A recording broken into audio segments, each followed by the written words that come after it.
इस कार्यक्रम के प्रसारण पुण्यार्जक हैं श्री आरपी जैन, श्रीमती ममता जैन, श्री प्रशांत जैन, श्रीमती दिव्या जैन, पुत्र भरत जैन, श्रीमती सौम्या एवं पारस जैन। समस्त पदार्थ पर्याय की विवक्षा में क्षणभंगुर है ऐसा कहा जा रहा है, क्योंकि पदार्थ का जो स्वरूप उल्लेखित किया है आगम में, उस ओर दृष्टि रखने से अपने आप ज्ञात हो जाता है कि पदार्थ हमेशा एक सा नहीं रहता। पदार्थ अविनश्वर है। पदार्थ की विवक्षा से अथवा द्रव्य की दृष्टि से, किंतु उसकी अवस्थाएं परिवर्तित होती रहती हैं। इस विवक्षा को लेकर के सारा समूह, द्रव्य का जो समूह है वह क्षणभंगुर है ऐसा कहा जा रहा है। इस अपेक्षा से ही उसको अनित्य कहा है। नित्य कोई भी वस्तु नहीं है अवस्था की विवक्षा से। इसलिए पर पदार्थ के प्रति स्वामित्व का भाव हटा देना चाहिए। इसलिए हटाना चाहिए क्योंकि उसके साथ हमारा कौन सा संबंध है जिसको लेकर के उसके साथ हम स्वामित्व का अनुभव करते हैं। एक प्रसंग आपके सामने रख दूं, शायद पहला रखा हो नहीं रखा हो यह अलग विषय है, प्रासंगिक विषय है इसलिए रखना उपयुक्त समझ रहा हूँ। आचार्य ज्ञान सागर जी महाराज स्वाध्याय कर रहे हैं और पास में समीप में गुरुदेव भी बैठे। अजमेर का प्रसंग, इस प्रसंग को गुरुदेव के मुख से ही हमने कई बार सुना है। एक विद्वान जिन्होंने जिज्ञासा रखी वह ये है कि महाराज सम्यक दृष्टि है तो उसके अंदर स्वामित्व भाव रहेगा क्या? कर्तृत्व, भोक्तृत्व और स्वामित्व बुद्धि क्या सम्यक दृष्टि के अंदर रह सकती है क्या? तो महाराज ने ये कहा, जिज्ञासा का समाधान तो मैं बाद में कर दूं, आपकी स्वयं की क्या धारणा है? क्योंकि आप विद्वान हैं, इसके बावजूद भी आप अपने विचार रख रहे हैं, तो आपकी विचारधारा क्या है? महाराज हमारा विचार तो यही है कि सम्यक दृष्टि के अंदर ये तीनों भाव नहीं रहते हैं। कर्तृत्व, भोक्तृत्व और स्वामित्व भाव का अभाव देखा जाता है, ऐसा उनका कहना रहा। तो ज्ञान सागर जी महाराज ने ये उत्तर दिया है कि वस्तुतः सम्यक दृष्टि एक ही प्रकार का है क्या? उसके कुछ भेद भी हो सकते हैं। वैसे कर्मों के क्षय, क्षोभम, उपशम की दृष्टि से सम्यक दर्शन के तीन भेद की हैं, ये अलग वस्तु। इसके अलावा भी कोई विवक्षा भेद से सम्यक दर्शन के भेद हो सकते हैं क्या? होते तो हैं। एक सराग सम्यक दर्शन होता है और वीतराग सम्यक दर्शन होता है। तो सराग सम्यक दर्शन की सीमा कहाँ तक है? कहाँ तक है? तो कम से कम छठे गुणस्थान तक है, और विवक्षा बना ली जाए तो सप्तम गुणस्थान में भी सराग दिशा देखने को मिलती है। तो इससे स्पष्ट है कि वीतराग अवस्था में जो सम्यक दर्शन की स्थिति बनती है वह अलग है, और सराग अवस्था में अलग उसकी परिणति होती है। तो इसलिए सराग सम्यक दृष्टि अवस्था में क्या वह इस प्रकार के तीनों भावों से वह ऊपर उठा हुआ पाया जाता है क्या? वह शांत रह गए। ज्ञान सागर महाराज जी ये कहना चाहते हैं कि क्षायिक सम्यक दर्शन भी क्यों न हो, यदि अविरत अवस्था में हैं और परिग्रह के साथ संबंध जोड़ रहा है, तो ऐसी स्थिति में स्वामित्व का अभाव कैसा संभव है। एक चक्री को ले लो, चक्रवर्ती इतना लंबा चौड़ा जो वैभव है, उसके प्रति उसका स्वामित्व यदि नहीं है तो 60,000 वर्ष तक उसने युद्ध क्यों किया दिग्विजय के लिए। षटखंड अधिपति अपने आप को वो मानता क्या नहीं, क्यों नहीं मानेगा। 96,000 रानियां हैं, उनके साथ उनका संबंध है क्या नहीं। उसमें से एक को किसी ने उठा ली मान लो, तो उसमें कोई विकल्प नहीं होना चाहिए। जैसे समझने के लिए चक्री को छोड़ दो, राम को ले लो। हाँ, पुरुषोत्तम कहलाते हैं। कौन कहलाते हैं? मर्यादा पुरुषोत्तम। हाँ ठीक है, उनके पास भी एक शायद सम्यक तो है। और सीता का हरण जब हो जाता है तो उनके अंदर कोई वेव्स उठना नहीं चाहिए, कोई विकल्प उत्पन्न नहीं होना चाहिए। ऐसा हुआ है क्या? क्यों नहीं? जब स्वामित्व नहीं है तो विकल्प नहीं उत्पन्न होना चाहिए। इससे स्पष्ट है सीता का संबंध मेरे साथ है, उसको वो पत्नी के रूप में स्वीकार करते हैं, उसके प्रति कोई भी अपनत्व नहीं है, तो विकल्प नहीं आते। इसी प्रकार भरत चक्रवर्ती हैं, इतना वैभव है, इसके प्रति उनका कोई भी अटैचमेंट नहीं है, लगाव नहीं है, तो स्वामित्व का अभाव मानने में कोई बाधा नहीं। किंतु ऐसा होता थोड़ी है। इससे स्पष्ट है वीतराग दशा जब तक नहीं आती तब तक किसी भी प्रकार से पर वस्तु के प्रति स्वामित्व भाव का अभाव नहीं हो सकता।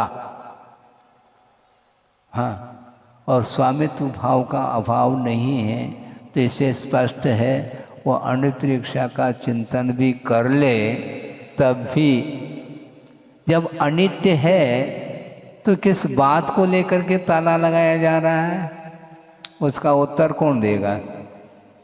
इधर अनित्य भी कहो और एक एक दो दो ताले भी लगा दो और फिर भी विकल्प बना रहता है, ताला ढंग से लगा क्या नहीं लगा बेटा देख करके आ जाओ।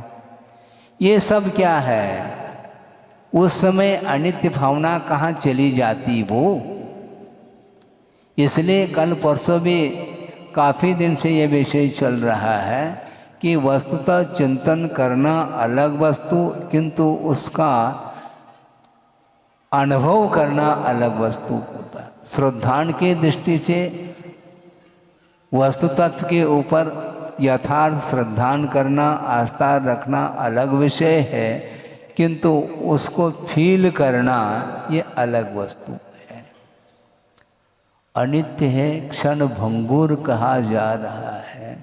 इस प्रकार वह फील कौन कर सकता है? जिसने पूरी तरह से परिग्रह का विमोचन कर लिया है, उसी के वश की बात है। उसके पूर्व भूमिका में आस्था के साथ जितना बन सके उतना वह चिंतन मनन आदि कर लेता, उसका निषेध भी नहीं, किंतु समय समय पर वह अनुप्रेक्षाएं काम में आनी चाहिए। काम में यदि नहीं आ रही है तो वह केवल चिंतन भर माना जाएगा, और चिंतन में यदि सफलता है तो फिर चिंता की कोई बात ही नहीं। इधर चिंता भी हर पल सता रही है और इधर चिंतन भी चल रहा है, ऐसा होता नहीं वस्तुतः। इसलिए यहाँ पर ये कहा जा रहा है प्रत्येक पदार्थ क्षणभंगुर है पर्याय की दृष्टि से।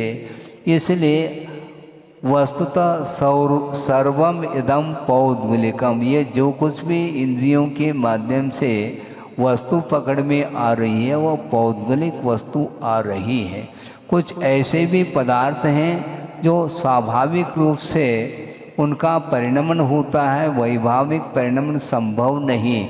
जैसे धर्म द्रव्य, अधर्म द्रव्य, आकाश द्रव्य और काल द्रव्य, ये चारों द्रव्य अमूर्त हैं और इनका वैभाविक परिणमन संभव नहीं। और दूसरी बात, जीव और पुद्गल ये दो द्रव्य ऐसे हैं, इनमें वैभाविक परिणति बनती है। वस्तुतः स्वभाव की ओर दृष्टि चली जाए तो निश्चित रूप से राग उतने क्षण के लिए तो समाप्त हो जाएंगे। जैसे पुद्गल की इकाई क्या है? परमाणु है। वह परमाणु किसी भी इंद्रिय के द्वारा ग्राह्य हो रहा है। इंद्रिय के माध्यम से परमाणु को ग्रहण किया जा सकता? नहीं किया जा सकता। तो उसको ध्यान का विषय बनाया जा सकता है। यदि बना लेंगे तो उसके निमित्त से किसी भी प्रकार से हर्ष विषाद आदि उत्पन्न नहीं हो सकते, क्योंकि वह स्वाभाविक परिणति पौद्गलिक द्रव्य की है। तो पुद्गल द्रव्य जो समय स्वभाव रूप में परिणमन करता है, वह किसी भी इंद्रिय का जब विषय नहीं बनता तो हर्ष और विषाद के लिए अवसर ही नहीं प्राप्त हो सकता। इसलिए जब कभी भी इष्टानिष्ट की परिकल्पना होती है तो वह स्कंदात्मक जो पुद्गल द्रव्य है उसको देख करके ही हर्ष विषाद आदि होते हैं। ये इष्ट नहीं है, ये अनिष्ट है, ये प्रतिकूल है, ये अनुकूल है। इसको लेकर के कभी हर्ष का और कभी विषाद का अनुभव होता है और इसके माध्यम से कर्म का आश्रय होता है। उस आश्रय को रोक नहीं पाते। इसलिए उस प्रकार के वस्तु का आलम्बन लेना चाहिए जिसके माध्यम से हमारा धर्म ध्यान बन सके। नहीं है तो आर ध्यान में वह चला जाता है, क्योंकि आर ध्यान होता कब? मनोज्ञ और अमनोज्ञ की परिकल्पना जब तक बनी रहेगी उपयोग में, तब तक वह उसके संयोग और वियोग में वह हर्ष और विषाद का अनुभव करता है। और ये श्रवण की भूमिका में भी क्वचित कदाचित यह परिणति बनती है, किंतु अप्रमत्त गुणस्थान से आर ध्यान का अभाव हो जाता है, क्योंकि आर ध्यान के लिए कोई साधन नहीं है। अप्रमत्त हुआ है तो वो जो कुछ भी पदार्थ को देखता है तो वो हर्ष विषाद से रहित होकर के ही देखता है। आपका समय ऐसा कौन सा जाता होगा जिसमें आप पूर्णतः हर्ष और विषाद से ऊपर उठे हुए हो? नहीं है, ऐसा नहीं। फिर धर्म ध्यान का अभाव मानना पड़ेगा। हमेशा आहार ध्यान होता है क्या? नहीं होता है। आहार संज्ञा के अवसर पर आहार ध्यान हो सकता है, किंतु दान के अवसर पर आहार ध्यान नहीं होगा। इसको लिख के रखो, पक्की बात है। दान के क्षण में धर्म ध्यान ही होता है उसके लिए। भोजन सामग्री हाथ में है, किंतु वह दान की सामग्री मानी जाती है, ग्रहण की नहीं। ग्रहण करने का भाव जिस समय आता है और हर्ष विषाद आदि के साथ वह ग्रहण करता है तो निश्चित रूप से आर ध्यान होता है। क्वालिटी भेद अलग है। किंतु जब दान का भाव आता है उस समय उसके अंदर धर्म ध्यान का ही भाव रहता है।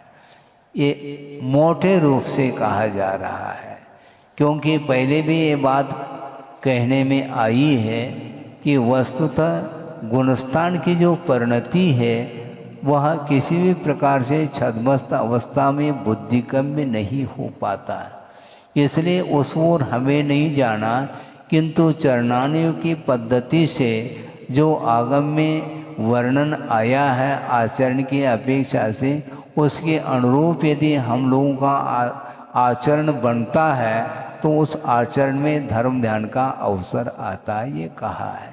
इसलिए सच्चे देवगुरु शास्त्र के प्रति आराधना का भाव यदि आया है तो वह धर्म ध्यान का विषय बनता है। और भीतरी बात वह भगवान जाने, उस ओर हम नहीं जा पाते हैं। समझने के लिए आप भोजन करते हैं क्या? नहीं हैं? डेली करते हैं कि नहीं? डेली हम पूछ रहे हैं, मरा हम तो 2-2 3-3 पर लेने वाले हैं। तो भोजन आप कर रहे हैं, किंतु भोजन करने के बाद जो कुछ भी भोजन पहुंचा है पेट में, उसमें जो परिवर्तन आ रहा है वह बुद्धिगम है क्या है? वह भोजन भिन्न भिन्न रस में परिवर्तित हो रहा है। लगभग 40-45 दिन के अंदर वह परिवर्तित होकर के वह शुक्र के रूप में अथवा वीर के रूप में परिवर्तित हो जाता है। किंतु वह परिणमन क्या बुद्धिगम्य है क्या? आप देख रहे हैं क्या? ये सारा सारा सूक्ष्म परिणमन है, वह बुद्धिगम्य नहीं हो सकता। उसी प्रकार जो कुछ भी गुणस्थान की परिणति है वह हम उस वहाँ तक नहीं पहुँच पाते हैं। इसलिए अपना कर्तव्य इतना ही है कि आगम में जो विषय आया है पर्याय की अपेक्षा से प्रत्येक पदार्थ परिणमनशील है, और परिणमन है तो वह एक सा वह द्रव्य देखने में नहीं आएगा। इसलिए हर्ष विषाद करना नहीं चाहिए, क्योंकि सारा सारा वह विषय क्षणभंगुर है, ऐसा कहा है। इसलिए कल आया था, जन्म हुआ है तो निश्चित रूप से उसका मरण अनिवार्य है, ऐसा कहा। इसी प्रकार यौवन अवस्था हमेशा बनी नहीं रहेगी है। वृद्धावस्था जब आती है तो अपना शरीर ही अच्छा नहीं लगता है। क्यों नहीं लगता? पहले तो लग रहा था ना। तो युवा अवस्था में जब थे उस समय शरीर पुष्ट देखने में आता था, और वह पुष्ट नहीं है। और पौष्टिक पदार्थ का सेवन भी कर लें तो भी वह शरीर पुष्ट नहीं हो पा रहा है, क्योंकि एज फैक्टर है, अवस्था आ चुकी है। वह वृक्ष कब तक हरा भरा रहेगा? कोई एक सीमा है। धीरे धीरे धीरे वह वृक्ष बूढ़ा होता चला जाता और एक बार वह धराशायी हो जाता है। आप प्रतिदिन सिंचन करो, खाद दो, कुछ भी करो, आयु कर्म के ऊपर ये जीवन चल रहा है, तो निश्चित रूप से वह आयु कर्म जब अंत होने को होता है उस समय वह शरीर किसी काम का नहीं रहता। बल्कि प्रत्येक व्यक्ति के जीवन में वृद्धा अवस्था आए ये अनिवार्य नहीं।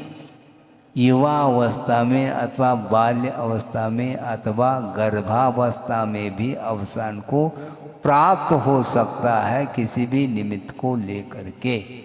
तो ऐसी स्थिति में आयु कर्म जब तक बना रहता तब तक जीवन रहता है, और आयु कर्म अनंत काल के लिए नहीं आता, कुछ सीमा को लेकर के उत्कृष्ट आयु और जगन्य आयु और मध्यम आयु है। तिर्यंच गति में जगन्य आयु अंतर्मूर्त है, उत्कृष्ट आयु भूमि की अपेक्षा से 3 पल्य प्रमाण है। इसी प्रकार मनुष्य की भी बात है। मनुष्य गति में भी अंतर्मूर्त जगन्य स्थिति और उत्कृष्ट जो है 3 पल्य प्रमाण स्थिति होती है उत्तम भूमि की अपेक्षा। इसी प्रकार नरक आयु भी जगन्य स्थिति 10,000 वर्ष प्रमाण है और उत्कृष्ट 33 सागर प्रमाण है। इसी प्रकार देवों में भी 10,000 जगन्य और उत्कृष्ट 33 सागर, और बीच में मध्यम आयु होती है, किंतु इससे अधिकतम आयु संभव नहीं है। तो अर्थ ये है ये दीर्घ आयु पाकर के भी उसका अवसान होना ही है। और मिथ्या दृष्टि यदि देव होता है तो अवसान होने के 6 महीने पहले जब माला मुरझाती है तो रौनकता खत्म हो जाती उसकी है, वो उदास हो जाता है। अरे अब मुझे जाना है? और छड़ाला में अपने चित्र देखा होगा, वह देव सागरोपम आयु तक उस वैभव का उपभोग करने के बाद भी राग के साथ उसने एक इंद्रिय का भी बंद कर सकता है। अति संक्लेश के कारण एक इंद्रिय का बंद करता है, क्योंकि सागरोपम आयु तक जो सुख का अनुभव किया था अब समाप्त होने जा रहा है। भगवान मैं कहाँ जाऊँगा? वह चित्र में दर्शाया गया है, एरो बना करके एक वृक्ष, और उसमें वह उत्पन्न हो रहा है। सोचो विचार करो, बड़ी विचित्र दशा है। और सिद्धांत की दृष्टि से देखते हैं, देवगति में अशुभ लेशा नहीं है, कुछ अपवाद को छोड़ करके, किंतु शुभ लेशा के साथ भी एक इंद्रिय का बंद कर रहा है। पीतलेशा जो हीमान पीतलेशा है उसके माध्यम से वह तिर्यंच आयु का बंद कर रहा है, उसके साथ साथ एक इंद्रिय का बंद करके वह स्थावर पर्याय को प्राप्त कर रहा है। कहाँ तो सागरोपम आयु तक सुख का उपभोग किया, उसके बाद क्या हाथ लग रहा है? इसलिए आचार्य कहते हैं क्षण भंगुर है संसार। अकाल मरण नहीं है, किंतु अंत तो गत्वा उसको एक इंद्रिय पर्याय को धारण करना पड़ रहा है। तो एक इंद्रिय पर्याय का बंद उसने किया है, तो बिना भाव के बंद हुआ है क्या? आश्रव जो हो रहा वह बिना भाव के हो रहा है क्या? नहीं, वह भाव ही आश्रव के लिए कारण है। तो भाव करना और नहीं करना आपके अधीन है क्या किसी दूसरे के अधीन है? स्वयं के अधीन है। क्योंकि जब तक हम राग नहीं करेंगे तब तक बंद संभव ही नहीं। अबुद्धिपूर्वक जो बंद की व्यवस्था आगे के गुणस्थानों में भी चलती है उसकी विवक्षा नहीं, किंतु संसारी प्राणी जब भी वह प्रवृत्ति करता रहता है तो हर्ष विषाद के साथ करता है, इसलिए वह कर्म बंद को रोक नहीं पाता। रोकने के लिए कौन से साधन हैं महाराज? यही तो अनुप्रेक्षा चल रही है। अनुप्रेक्षा के माध्यम से आश्रव को रोका जा सकता है। आश्रव को रोकना चाहो तो अनुप्रेक्षा कर लो महाराज, बहुत आसान हो जाएगा। हम भी अनुप्रेक्षा कर लेंगे, इतना आसान नहीं है वो। केवल चिंतन करना मात्र पर्याप्त नहीं, जिस समय अवसर आता है, जिस समय दुख की घड़ी आती है, उस समय अनुप्रेक्षा, उस समय वह उसकी उपयोगिता सिद्ध होती है।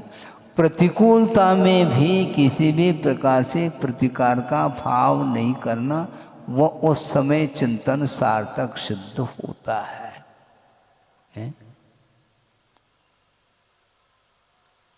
शुदा लग रही है और मान लो संकल्प ले लिया है बेला अथवा तेला का। अब परीक्षा चालू, पेपर चालू हो गया, अब संकल्प ले लिया, अब 3 दिन तक न जलपान करूँगा न भोजन करूँगा। महसूस क्या करेगा वो? सदा उसको लग रही है क्या? नहीं। प्रश्न ये है, ऐसा तो नहीं अनुभव कर रहा है कि जिस प्रकार भरपेट खाने के उपरांत जिस प्रकार अनुभव करता है वैसा अनुभव तो उसको हो नहीं रहा। उसको क्षुधा लग रही है, तृषा भी लग रही है, इसके उपरांत भी संकल्प है मैं ग्रहण नहीं करूँगा। ये संयम है। संवेदन होगा क्षुधा का, किंतु विजय प्राप्त करना है। ये परिचय विजय इसके द्वारा भी संवर होगा। मन में भाव तक नहीं लाता, न लाना चाहिए। हम मान लो वो संकल्प को बरकरार बनाए रखा है, उपवास का संकल्प तोड़ेंगे नहीं, किंतु मन में भाव आ सकते हैं, संभावना है, तो फिर क्या करें महाराज? लाना नहीं चाहिए। तो गुणस्थान की क्या फजीती होगी? गुणस्थान क्या टिकेगा, क्या नहीं टिकेगा? क्यों नहीं टिक सकता? क्यों नहीं टिक सकता? यहां तक कि कहा है कि पशु पर्याय में भी संयमा संयम गुणस्थान होता है, और वह कुछ कम 1 पूर्ण कोटि वर्ष तक उसका पंचम गुणस्थान बरकरार बना रह सकता है। इसी प्रकार मनुष्य गति में भी पंचगुण स्थान बना रह सकता है। वो कैसा रहता होगा? गुणस्थान बनाए रखने में उसका स्वयं का पुरुषार्थ है। भूख लगे प्यास लगे, हमारा ये संकल्प है, उसको हम नहीं तोड़ पाएंगे। प्राण चले जाएंगे तो वो तो उसका तो अनित्य तो का ही है ना। उस समय अनित्य भावना की पूरी परीक्षा होगी। 4 बार भोजन कर लो और मरना सबको एक दिन अपनी अपनी बार कह दो, ये बहुत आसान हो जाएगा। प्रयोगात्मक धर्म है। प्रतिकूलता में भी किसी भी प्रकार से विकल्प नहीं आना, ये साधना है। तो कैसी साधना होगी महाराज? करेंगे तो होगी।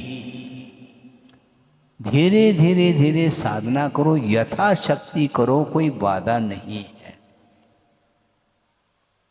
यथाशक्ति करो, किंतु शक्ति को छुपाना नहीं चाहिए। यदि आप शक्ति को छुपाएंगे फिर आप संवर नहीं कर पाएंगे, अर्थात कर्मों का निरोध नहीं हो सकता, आश्रव का निरोध नहीं कर पाएंगे। इसीलिए शक्ति को छुपाना नहीं चाहिए। महाराज खड़े होकर के हम सामयिक नहीं कर सकते, बैठ करके कर लो महाराज। बैठने के उपरांत भी कमर में दर्द होता है। अच्छा, जगन्य कर लो ना महाराज, बनता नहीं है। अच्छा, दुकान में कितने समय बैठ जाते हैं महाराज? उसकी बात मत पूछो। दुकान में घंटों बैठ सकता है और सामयिक में एक अंतर, वो तो बैठने में उसको तकलीफ हो रही है। वेदना सही नहीं जाती महाराज। तो वहाँ पर वेदना को भी वो भूल रहा है, क्योंकि दुकान खुली है और चल रही है, बल्कि चल नहीं रही, दौड़ रही है। इसलिए दिमाग दौड़ रहा है उसका। धन की ओर दृष्टि है, संपदा की ओर दृष्टि है, इसलिए दुख को भी भूल जाता है। और धार्मिक क्षेत्र में बहुत जल्दी वह दुख उसको सताता है। इसलिए वस्तुतः दुख क्या वस्तु है? दुख और सुख में तटस्थ भाव के साथ उसको देखना, ये साधना मानी जाती है। उस समय अनुप्रेक्षा की सार्थकता सिद्ध होती है।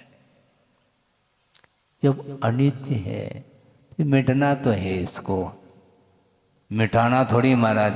हम मिटाने के लिए थोड़ी कह रहे हैं। तो महाराज आप कह रहे हैं उपवास के लिए, क्षमता हो तो करो, ये कहा गया है।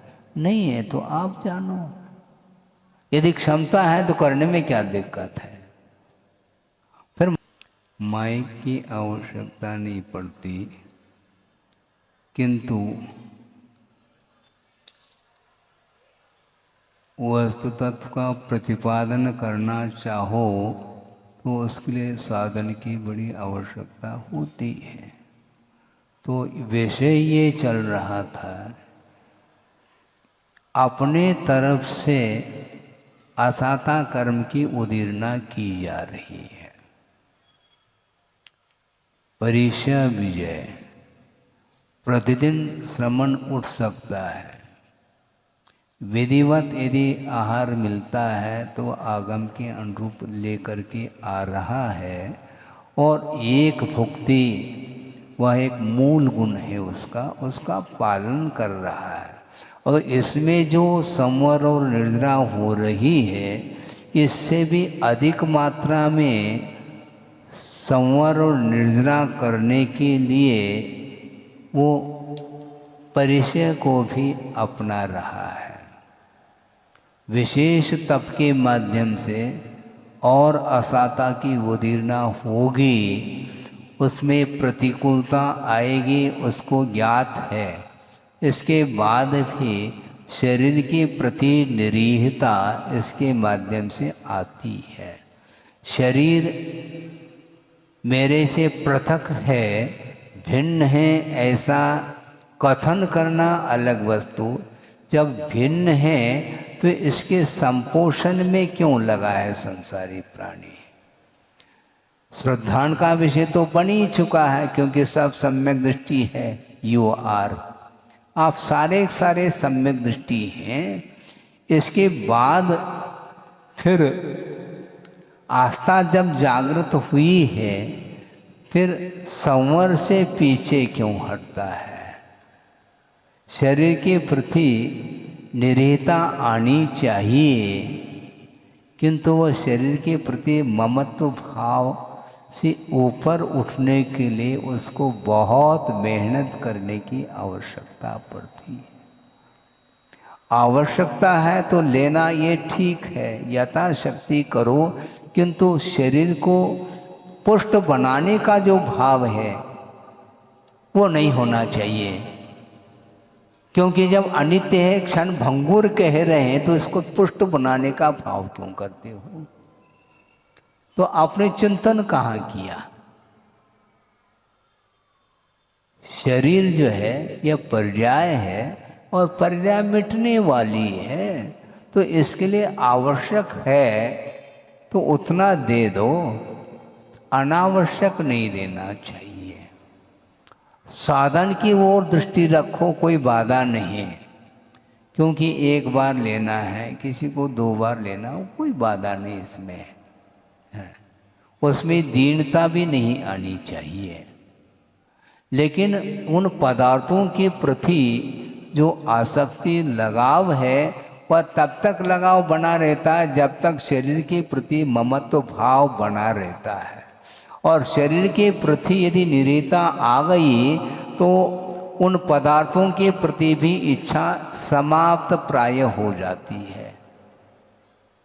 क्योंकि ये निरंतर हमेशा युवा अवस्था तो बनी नहीं रहेगी।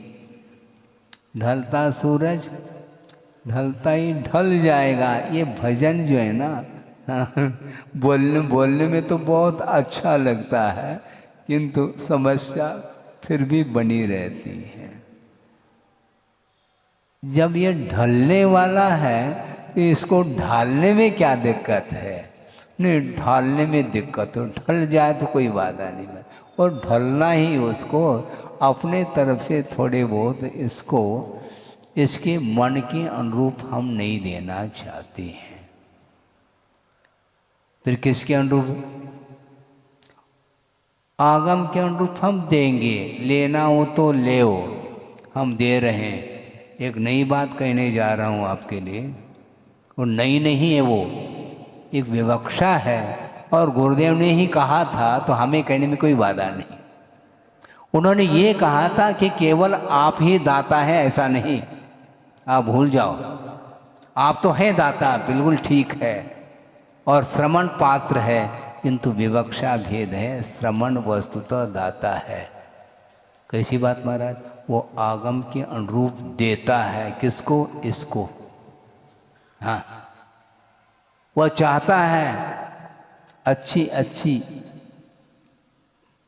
वस्तु, खाद्य वस्तु तो अच्छी नहीं मिलेगी बेटा, मैं जो दूंगा उसको लेना पड़ेगा, जितने मात्रा में दूंगा उतने ही मात्रा में तुम्हें लेना पड़ेगा। लेना हो तो ले, आप कहते देना हो तो दे जन्म जन्म को साथ, वो नहीं चलेगा यहाँ पर। तुम्हारे साथ हम नहीं देंगे, ध्यान रखो। क्योंकि तुम हमारे साथ दोगे तो थोड़ा बहुत आगम के अनुरूप हम देंगे, साथ देना छोड़ दोगे तो हम भी आगे बढ़ेंगे। धर्माय तनु विमोचनम है आहु सल्ले का नाम आर्या।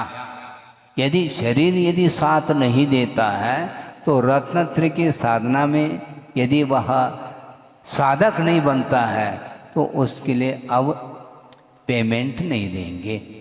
इस कार्यक्रम के प्रसारण पुण्यार्जक हैं श्री आरपी जैन, श्रीमती ममता जैन, श्री प्रशांत जैन, श्रीमती दिव्या जैन, पुत्र भरत जैन, श्रीमती सौम्या एवं पारस जैन।